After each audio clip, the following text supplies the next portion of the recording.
안녕하세요. 저는 20년 넘게 택시 일을 한 40대 남자입니다. 50 가까이 먹고 이런 곳에 사연을 보내게 될 줄은 몰랐는데 참 제 인생이 신기하게도 풀리게 되어 한번 적어봅니다. 저는 경상도에서 태어나 자랐습니다.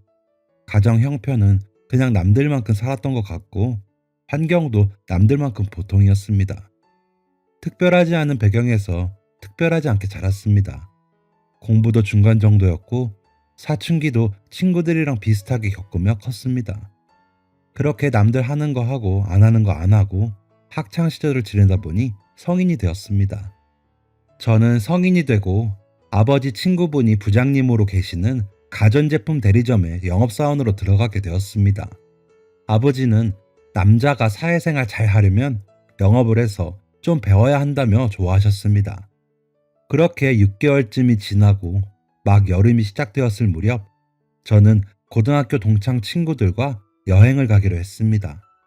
바닷가 근처에 살아서 평생 바다만 보며 자란 저희는 태어나서 처음으로 계곡에 놀러 가기로 했습니다. 유명하다는 계곡 근처에 친구네 삼촌이 사신다고 해서 숙박비도 아끼겠다. 즐거운 마음으로 여행을 떠났습니다. 막 성인이 된 남자들끼리의 여행이 그렇듯 물에 빠졌을 때 입을 팬티 몇 개 덜렁 챙기고 슈퍼에서 술을 가득 사서 떠났습니다. 삼촌이 커다란 봉고차 한 대 끌고 나오셔서 저를 포함한 남자 5명을 태우고 굽이굽이 산을 올라가셨습니다. 삼촌이 그곳에 산다는 친구 하나를 뺀 나머지는 계곡이 처음이었기에 처음엔 이런 산속에 수영할 물이 흐른다는 게 참 신기했습니다. 저희는 집에 들려서 삼촌이 챙겨주시는 버너와 고기들을 챙겨 계곡으로 향했습니다. 지금은 계곡에서 취사 금지라고 하는데 그때만 해도 계곡에 놀러가면 다들 고기를 구워 먹고 술을 마시는 풍경이 익숙했을 때였습니다. 아침 일찍부터 도착한 저희는 넓적하고 커다란 돌이 늘어진 명당에 자리를 폈습니다. 번갈아 가면서 고기를 구우며 물에 들어갔다 나오기를 반복했습니다. 그때 그 느낌을 아직도 잊지 못합니다. 차갑고 잔잔하게 흐르는 물이며 바다랑 달리 모래가 없고 바닥이 온통 자갈이었고 갑자기 깊어졌다 낮아졌다를 반복해서 다리랑 발은 온통 상처 투성이가 되었습니다. 그런데도 너무 재미있었습니다. 처음엔 가만히 고여있는 물이 뭐가 재밌나 싶었는데 상상 이상으로 재미있어서 사람들이 왜 계곡에 오는지 알 것 같았습니다. 실제로 그때가 오후가 되기 전이었는데도 이미 사람이 꽤 많았습니다. 가족이며 커플이며 저희처럼 단체로 온 사람도 많았습니다. 계곡은 아주 커다란 계단처럼 층이 있었는데 저 위에까지 사람이 보였습니다. 그렇게 1시간쯤 놀았을 무렵이었습니다. 제가 계곡에 감탄해서 혼자 이곳저곳을 다니며 놀고 있던 사이 친구들은 이미 얼큰하게 취해 있었습니다. 20살의 패기로 주량도 모르는 술을 부어댔을 때라 다들 뻗어서 누워있거나 눈도 제대로 못 뜨고 있었습니다. 그때였습니다. 저 위에서부터 짧은 비명소리가 울리더니 그 소리는 점점 가까워졌습니다. 비명을 지르는 사람이 한둘이 아니었습니다.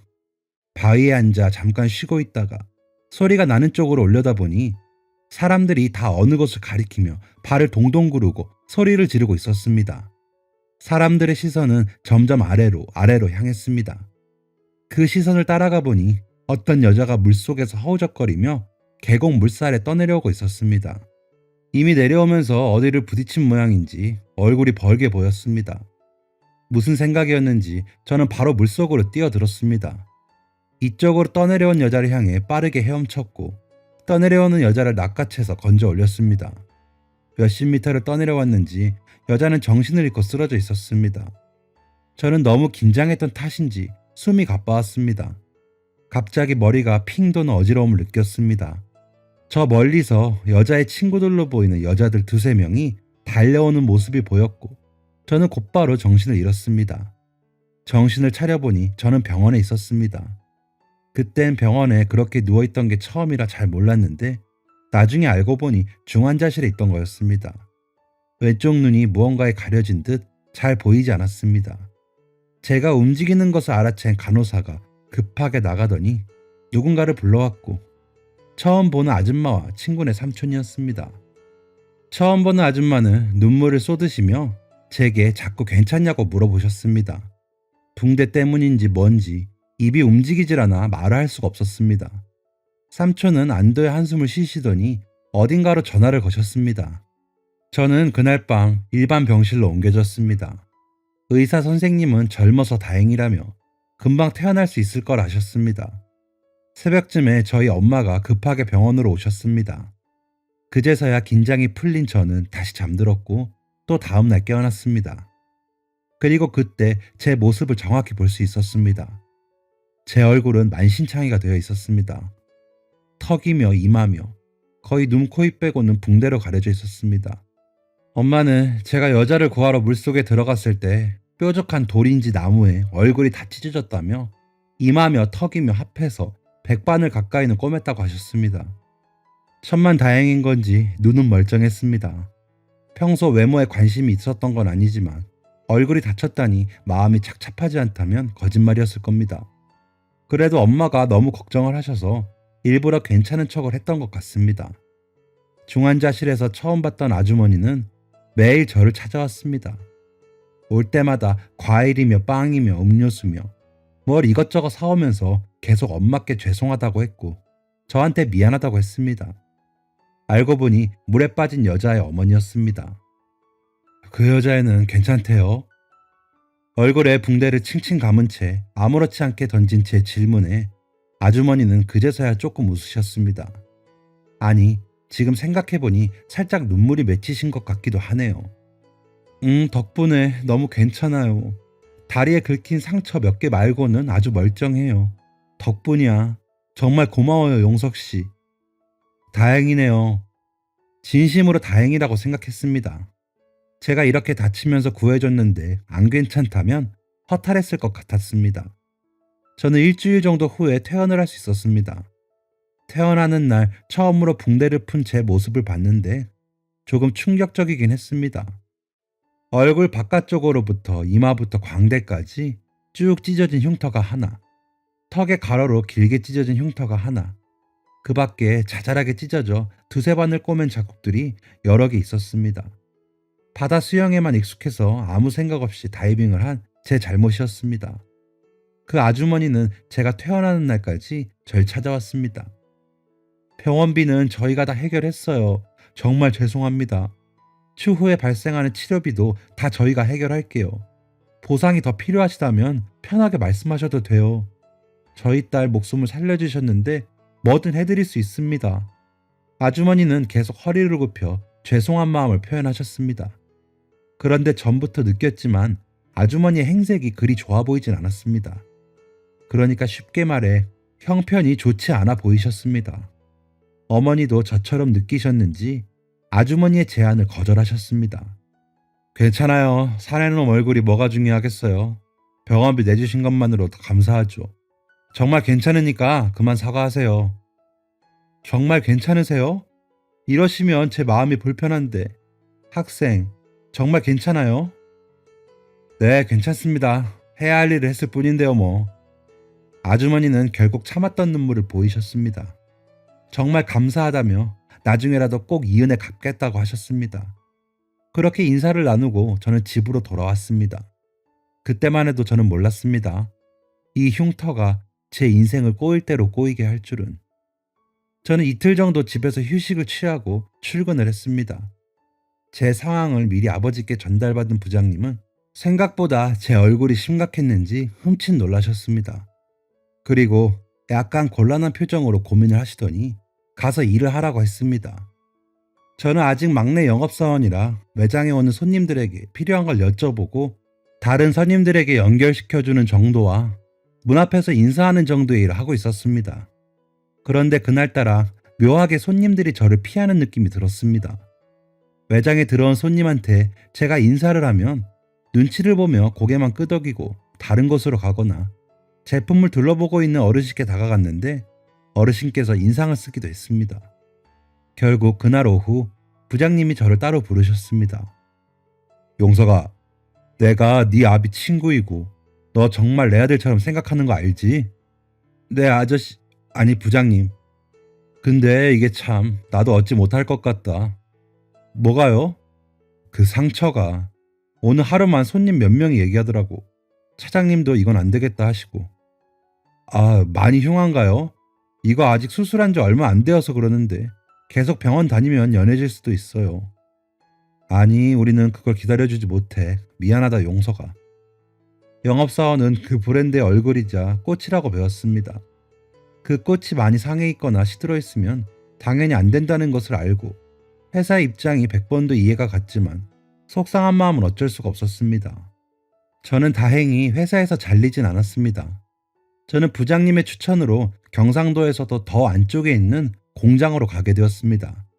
공장 일은 한 번도 배운 적도 없고 그럴 생각도 안 해봤는데 추천서를 써줘서 저를 이곳에 보내준 부장님께 감사해야 하는 건가 싶었습니다. 그곳엔 숙소가 있었습니다. 4명이서 쓰기에 턱없이 좁은 방이었지만 2층 침대 2개를 겨우 들여놓고 생활을 했습니다. 공장엔 여자건 남자건 제 또래들이 정말 많았습니다. 몇 명과 대화를 나눠보니 대부분 공고를 나온 사람들이라고 했습니다. 저는 매일 똑같은 하루를 반복했습니다. 시간 맞춰 일어나서 아침밥을 먹고 출근을 해서 같은 일을 10시간 동안 했습니다. 어쩔 땐 그보다 더 많이 하게 됐습니다. 정말 지루했습니다. 월급도 이게 맞는 건가 싶을 정도로 적었습니다. 20대의 혈기왕성한 청춘들이 그곳에만 갇혀 있으니 매일 밤 방에서 술 파티를 벌이곤 했습니다. 저는 한 번도 그 무리에 낀 적이 없었습니다. 관심이 없다고 하면 거짓말인데 그 누구도 저에게 같이 놀자는 제안을 하지 않았습니다. 그러다 한 번은 제가 있는 방에서 같이 방을 쓰는 남자애 3명에 다른 방 여자애들 3명이 놀러와서 술을 마시게 되었습니다. 저는 일부러 침대에서 자는 척을 했습니다. 오빠, 쟤는 누구야? 왜 그 있잖아, 얼굴에 흉터 있는 애. 어머, 나 본 적 있어. 밥 먹다가 눈 마주쳤는데 토할 뻔했잖아. 그치? 나도 징그러워서 똑바로 못 보겠더라. 그런데 왜 그런 거래? 말이 많던데. 칼에 맞았다. 사실 깡패다. 아픈 사람이다. 뭐 이런. 몰라. 한 번도 말해본 적이 없는데. 조금 충격적이었습니다. 저에 대해서 그렇게 생각하고 있었다니. 제 얼굴을 그렇게 보고 있었다니. 너무 창피했습니다. 지금 생각하면 왜 창피했는지 모르겠지만 그냥 그때 그 어린 마음엔 그 상황이 너무 창피했고 도망치고 싶었습니다. 저는 공장을 그만둘 이런저런 이유를 만들었습니다. 핑계가 필요했던 것입니다. 저는 2달 동안 공장에서 일하면서 말하는 날보다 말 한마디 안 하는 날이 더 많았고 그 때문에 너무 우울했습니다. 그리고 여긴 월급도 너무 적고 맛있는 것도 먹을 수가 없었습니다. 부모님도 보지 못하고 친구들도 볼 수 없었습니다. 갖가지 핑계들을 생각하며 자기 합리화를 했습니다. 그렇게 전 2번째 직장이었던 공장도 그만두게 되었습니다. 집에 돌아가는 버스에서 모자를 눌러 쓰고 엉엉 울었던 기억이 납니다. 아마 이때부터 본격적으로 제 흉터가 너무 싫어졌던 것 같습니다. 공장을 그만두고 집에 와서 한동안은 집에만 있었습니다. 친구들도 학교에 다니거나 직장을 다니느라 만날 수도 없었고 만나자고 한들 제 자신이 부끄러워서 밖에 나갈 용기가 나지 않았습니다. 그러던 중 입영 통지서가 나왔고 끌려가듯 군대에 가게 되었습니다. 오히려 군대에서는 이 흉악한 흉터가 쓸모가 있었던 것 같네요. 또 어떤 말도 안 되는 소문이 난 건지 부대를 배치받고 초반엔 선임들은 저를 보며 수군거렸고 잘 건들지 않는, 아니 다르게 말하면 피해야 하는 후임이 되었습니다. 덕분인지 선임들에게 불려가거나 이유 없이 해코지를 당하는 일 없었고 군대에서도 그렇게 외롭게 지내다가 전역을 했습니다. 집에 돌아와 보니 상황이 이전과 좀 달라져 있었습니다. 아버지의 건강이 안 좋다는 얘기를 듣자 무서워졌습니다. 지금 생각해도 참 이기적인 마음이었는데 그때 바로 든 생각은 이제 내가 이 집의 가장인가? 앞으로 내가 돈을 벌어와야 하나? 얼굴이 이런데 어디 가서 어떻게 돈을 벌지? 였습니다. 아버지의 건강보다 제 앞날이 먼저 걱정되었습니다.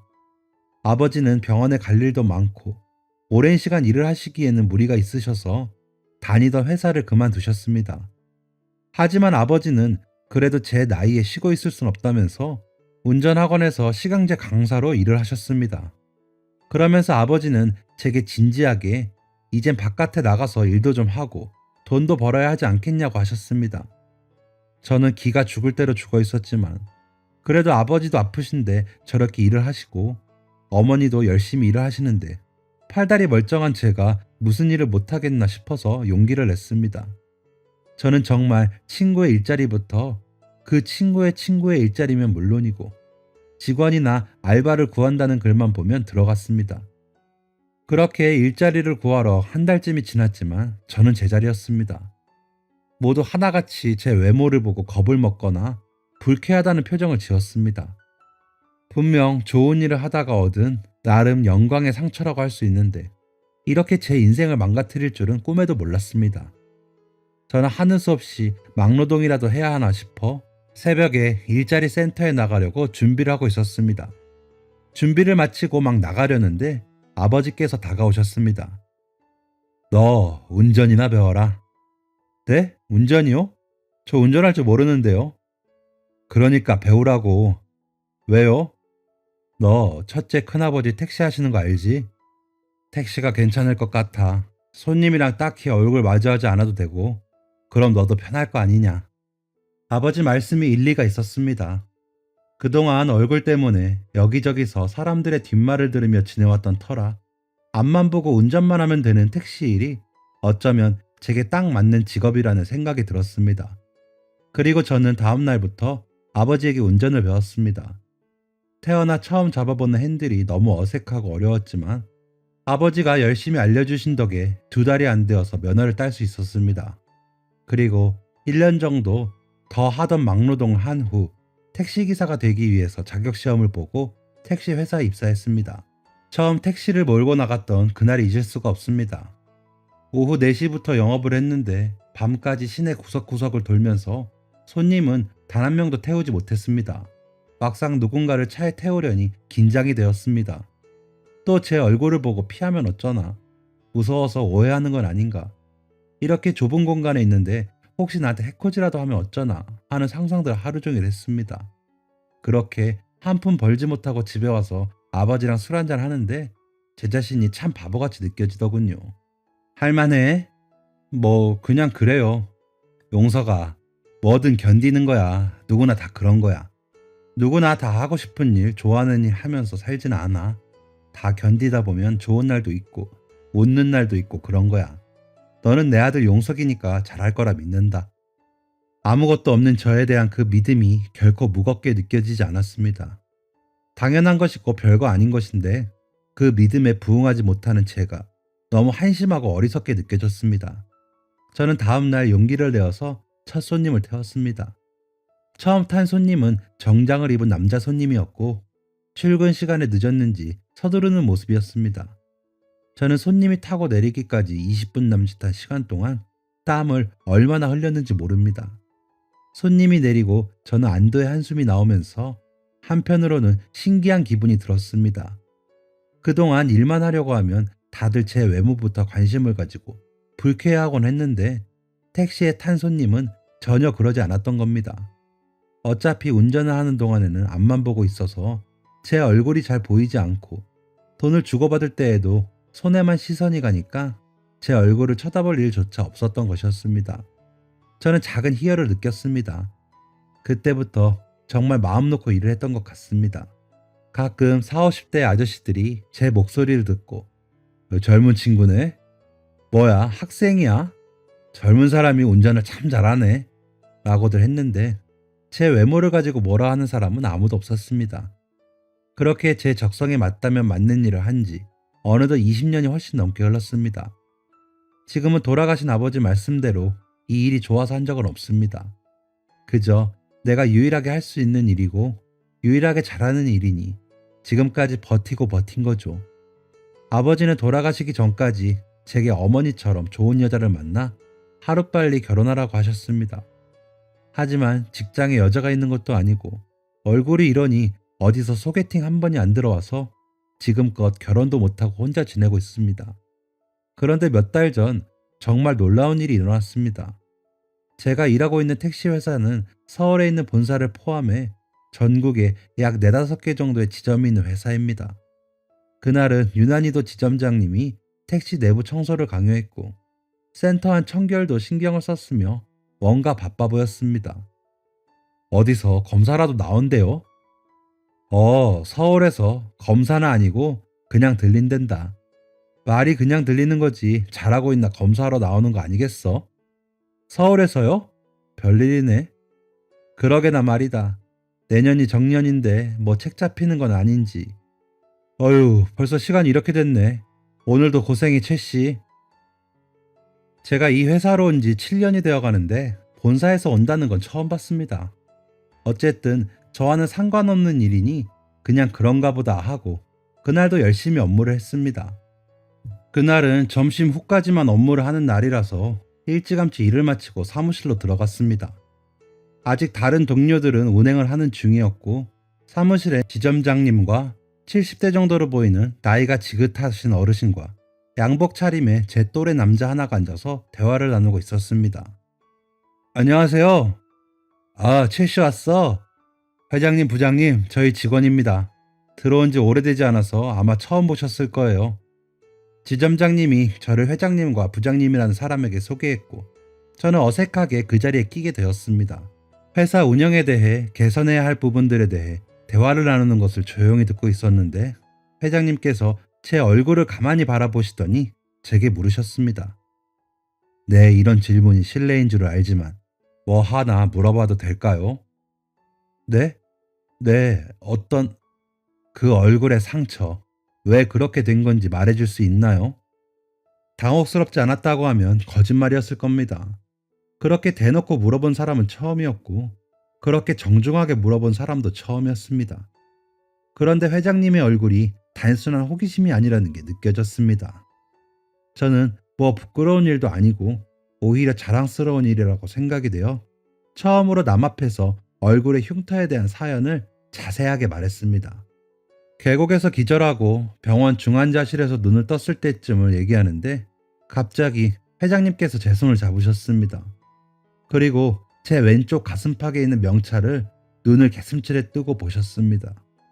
그러더니 갑자기 제 얼굴을 잡고 얼굴에 있는 제 흉터를 만지시더니 곧 저를 꼭 끌어안으시고는 숨이 넘어갈 듯 아이처럼 우셨습니다.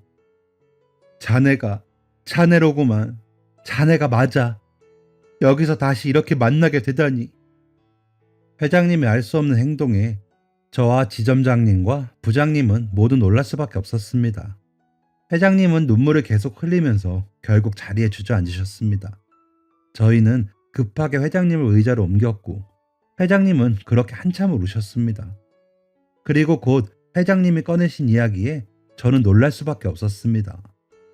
지금부터 약 30년 전 회장님은 원래 여기 경상도에서 사셨다고 했습니다. 당시에는 용달 운송업을 하고 있었는데 소자본으로 시작해서 서너 대 가지고 회장님도 직접 운전을 하며 바쁘게 일을 했다고 했습니다. 그리고 그때 회장님에게 딸이 하나 있었다고 했습니다. 딸은 서울에 있는 대학교에서 무용을 전공했는데 여름방학에 본가에 내려오게 되었고 그러다 고등학교 동창들과 함께 계곡에 놀러 갔다고 했습니다. 그리고 계곡에서 발을 헛디져 물살에 떠밀려 목숨을 잃을 뻔했고 기적처럼 한 청년이 그 목숨을 구해줬다고 하셨습니다. 저는 이야기를 들으면서 계속 속으로 설마 했습니다. 회장님은 자신의 딸의 목숨을 구해준 청년이 바로 저라고 했습니다. 제가 속으로 생각한 설마가 정말 현실이었던 것입니다. 그때 분명 그 여자의 어머니, 그러니까 회장님의 사모님께서 그 여자가 다리만 조금 긁혔다고 했는데 혹시나 제가 죄책감을 가지거나 걱정할까봐 거짓말하신 모양입니다. 그 여자도 다리를 심하게 다쳐서 대학병원에서 치료를 했다고 했습니다. 회장님은 일도 너무 바쁘고 딸 얼굴 한번 볼 시간도 부족해서 저에게 찾아오지 못했다고 했습니다. 그 후 회장님의 딸은 다리 부상으로 더 이상 무용을 못하게 되었고 결국 경영 쪽으로 전과를 하였다고 했습니다. 그런데 그 또한 운명이었는지 경영을 공부했던 딸이 회장님을 도와 택시 운수업에 발을 들여 지금 이렇게 성장을 할 수 있었다고 했습니다. 그러면서 회장님은 다 제 덕분이라고 또 한 번 눈물을 보이셨습니다. 저를 찾으려고 제가 퇴원 후 입원했던 병원에 몇 번이고 찾아가고 몇 번이고 전화를 했지만 환자 기록을 알려줄 수 없다는 대답만 들었고 제 이름 하나 가지고 주위에 수소문을 해도 찾을 수가 없었다고 했습니다. 회장님은 자꾸만 먹먹해지는 목소리를 억누르며 제게 말하셨습니다. 정말 고맙네. 너무 늦었지만 이제라도 만나서 참 다행이야. 제가 그때도 사모님께 말씀드렸지만 할 일을 했을 뿐입니다. 회장님 따님도 많이 다치셨다면서요. 그래도 자네만 하겠는가. 아직도 상처가 이렇게 심한 걸 보니 지금까지 순탄치 않았을 것 같은데. 저는 지금까지 부끄러워서 남에게 하지 않았던 제가 살아온 이야기들을 회장님께 말씀드렸습니다. 왜 그랬는지는 모르겠습니다. 잠깐 아버지 생각이 나긴 했는데 아마 그 때문이었던 것 같습니다. 제가 얼굴에 흉터 때문에 직장에서 잘리고 공장에서도 손가락질을 받고 일자리도 구해지지 않고 군대에서도 사람들이 절 피했던 일들을 말했습니다. 회장님은 얘기를 들으면서도 계속 미안하다고 하실 뿐이었습니다. 제 이야기를 다 들은 회장님은 늦었지만 사례를 하고 싶다고 하셨고 우선 자신 때문에 평생을 택시일만 해왔으니 좀 더 좋은 근무 환경을 만들어 주겠다며 같이 서울에 갈 것을 권하셨습니다. 하지만 저는 제가 모셔야 하는 홀어머니가 계셔서 안 된다고 했고 회장님은 잠시 고민하셨습니다. 그러더니 내년에 정년인 지점장님이 나가시면 그 자리를 대신해서 맡아달라고 했습니다. 제가 그런 자리를 받아도 되는지 모르겠다고 고민해 보겠다고 했고 회장님은 이미 긍정의 대답을 들은 것처럼 기뻐하셨습니다. 그렇게 그날은 너무 늦어 만남을 마무리 지었는데 다음날 회장님이 또 찾아오셨습니다. 서울에 돌아가시기 전에 해야 할 일이 있다며 저를 데리고 어딘가로 가셨습니다. 경상도에 있는 큰 대학병원에 가시더니 안에 있는 카페에서 웬 의사 가운을 입은 사람과 아른체를 했습니다. 그리고 곧 저를 소개해 주었습니다. 그 의사는 회장님과 중학교 동창인데 회장님께서 사정사정해서 외래가 끝나고 잠깐 시간을 내서 왔다고 했습니다. 의사는 제 얼굴을 자세히 살폈고 꾸준히 치료하면 어느 정도 흉터를 가릴 수는 있다고 하셨습니다. 사실 기대하지 않았는데 그런 희망적인 말을 들으니 기쁘지 않을 수가 없었습니다. 자네 들었지? 이 친구가 여기 성형외과 교수 중에서 제일 실력이 좋은 사람이야. 그러니까 믿고 맡겨봐. 제가 이 나이 먹고 얼굴 고쳐서 어디다 쓰겠습니까? 그냥 내 소원이네. 자네 하루라도 제대로 된 원래 자네 얼굴로 사라졌으면 좋겠어. 괜찮습니다, 회장님. 평생 이렇게 산걸요. 그리고 저 치료할 돈도 없습니다. 그건 걱정하지 말게나. 내가 다 알아서 할 테니. 솔직히 마음이 흔들렸습니다. 원래 제 얼굴이라. 흉터가 없는 제 얼굴은 어떨지 상상이 되지 않았습니다. 제가 고민하자 앞에 앉아있던 의사도 저를 설득했습니다. 나이 먹고 흉터 치료하는 사람들 많아요. 팔이며 얼굴이며 엉덩이 흉터도 보기 싫다고 치료하는데 얼굴은 오죽하겠어요. 저 흉터만 몇천 개를 치료했습니다. 믿고 맡겨주세요. 저는 잠시 고민을 하고 고개를 끄덕였습니다. 회장님은 정말 기뻐하셨습니다. 그리고 곧 비행기 시간이 다 되었다며 급히 자리에서 일어나셨습니다. 병원 앞에서 부장님이 기다리고 계셨고 회장님은 집까지 데려다 주겠다며 같이 타자고 하셨습니다. 회장님과 나란히 뒷좌석에 앉았습니다. 누군가 운전해주는 차의 뒷자리에 탄 건 어렸을 때 이후로 처음이었습니다. 평생 다른 사람을 태워보기만 했지 이렇게 뒤에 타보다니 기분이 참 묘했습니다. 회장님께서는 집에 가는 내내 더 필요한 건 없는지, 어떤 집에 살고 있는지, 서울로 올 생각은 없는지 이것저것을 물으셨습니다. 저는 계속 괜찮다고만 했고 회장님께서는 계속 뭔가 해주겠다고만 하셨습니다. 그러다 보니 제 집에 다다랐고 회장님은 조만간 사모님과 따님까지 데리고 꼭 다시 오겠다고 약속하셨습니다. 저는 그 마음만으로도 너무 감사해서 알겠다고 하였고 그렇게 회장님은 서울로 돌아가셨습니다. 그리고 일주일쯤 지났을 무렵 그날은 월급날이었는데 제 통장에 말도 안 되는 돈이 들어와 있었습니다. 돈을 보낸 사람의 이름을 확인해 보니 회장님의 이름이었습니다. 저는 지점장님의 도움으로 회장님에게 전화를 걸었고 이게 대체 뭔지 물었습니다. 회장님은 껄껄껄 웃으시더니 보너스라고 하셨습니다. 저는 이 돈 못 받는다고 다시 돌려드린다고 했지만 회장님은 이렇게 또 한 번 웃으시면서 말씀하셨습니다. 내 딸아이의 목숨값이 그 정도도 안 되는가? 그리고 자네가 지금까지 산 30년 가까이 되는 그 인생에 대한 값이 그 정도가 안 돼? 뭐라 거절할 말이 떠오르질 않았습니다. 제가 대답을 못하고 있자 회장님은 바빠서 끊어야겠다며 전화를 끊으셨습니다. 제 머릿속에 지난 30년이 주마등처럼 흘러갔습니다. 난생 처음 보는 사람이 내게 보였던 불쾌한 표정, 내 뒤통수에 대고 수군거리던 사람들, 거울 한 번 보기 힘들었던 나 자신, 그리고 그렇게 힘들어하는 저를 보며 더 힘드셨을 우리 부모님. 저는 더 이상 회장님께 거절의 전화를 하지 않았습니다. 그리고 지금 저는 그 돈으로 지금보다 좀 더 크고 깨끗한 집 전세를 얻어 어머니와 살게 되었고 흉터 치료도 꾸준히 받고 있습니다. 저는 매일 보는 얼굴이라 잘 모르겠는데 주변에서는 많이 좋아졌다며 인물이 좋다고 했습니다. 아, 그리고 얼마 전에 정년을 마치신 지점장님을 대신해 제가 지점장이 되었습니다. 근무 환경도 좋고 월급도 많이 받아서 이보다 더 좋을 수가 없습니다. 회장님은 제 진급을 축하한다며 조만간 이곳에 오신다고 하셨습니다. 그땐 꼭 사모님과 따님도 함께 오신다는 약속도 잊지 않으셨습니다. 저는 늦게나마 열심히 산 제 인생에 대한 보상을 받는 것 같아 요즘 정말 행복합니다. 저희 어머니께서도 20살 때 이후로 제가 이렇게 웃는 건 처음 본다고 하십니다. 회장님 덕에 그동안 못 누렸던 외식이나 여행 같은 것들 다 누리며 남은 인생 20대 청춘 못지않게 즐겁게 살아보려고 합니다. 열심히 살다 보면 복이 온다는 말 믿지 않았는데 이제 믿을 수가 있네요. 모두 저처럼 열심히 사신 보상 받으실 수 있습니다. 항상 응원하겠습니다. 감사합니다.